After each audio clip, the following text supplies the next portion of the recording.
Blade, or did it come up later? Actually, in the middle of the production, I start to see the story from the girl's viewpoint. Because I think it's very important to, if the way she looked at the two characters, I think it's more detail and more substance from my viewpoint. So you were halfway through production before you decided to... Yeah, right. Actually, it's very common. We just do it all the time. We always change our opinion, during the production. And so did you do the rewrite yourself? You just shut down production and... No, we didn't shut down anything. We just go on doing production at the same time. We are adapting, changing, modifying the script into the new version. And I imagine the lead actress was pretty happy that suddenly she was in a much bigger role. She was very happy.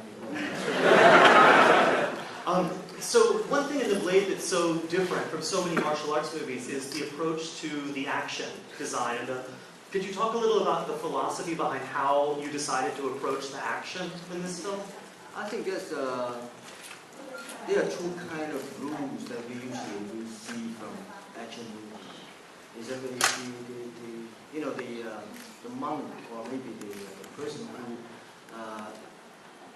the heroes are usually win the battle.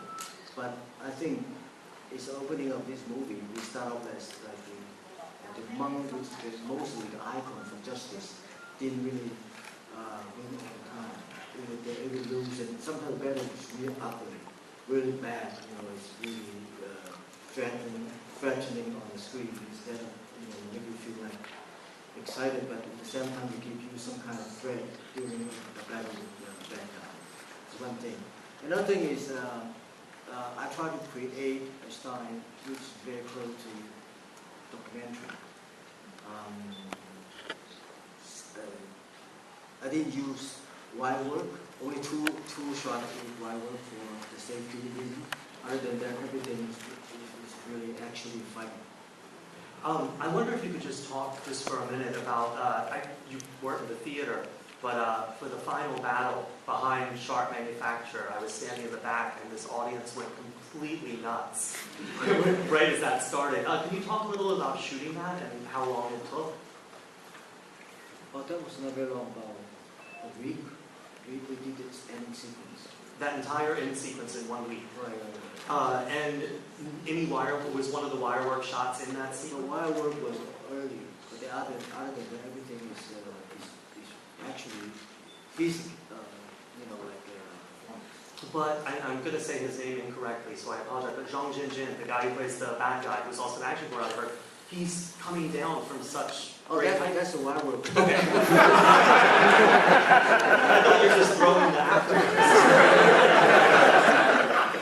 And how did you guys, On is so coming in one end of the frame and into another side of the frame, and was that just doubles? That shot is actually three guys doing the action. That's the same costume. But I think we were playing with the camera movement, and I was one of the cameramen doing shooting. So I was one of the camera person in the movie. So also this movement was done by me. Yes. So let's take a few questions from the audience.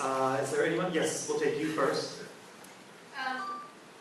Can you talk about what the advantages are for making movies in Hong Kong as compared to the rest of the world? Oh, advantage. Okay. This set was from my, in that moment in Hong Kong, I was having a studio, and that was the set in my studio. Where was the studio? The studio in New Territory, and we built the set in the studio in a way that we want to do more production there. In the 90s, the later part of the 80s, actually, I owned a studio, which had this kind of set in the studio. We have a street scene, we have a street set, and also we have a set of building like that. So it's easier for us to, whenever we want to do something, we can go into our place to. What happened to your studio? It was according to the land law of lands. It was illegal to have something like that in the land. Since the government wants us to tear it down.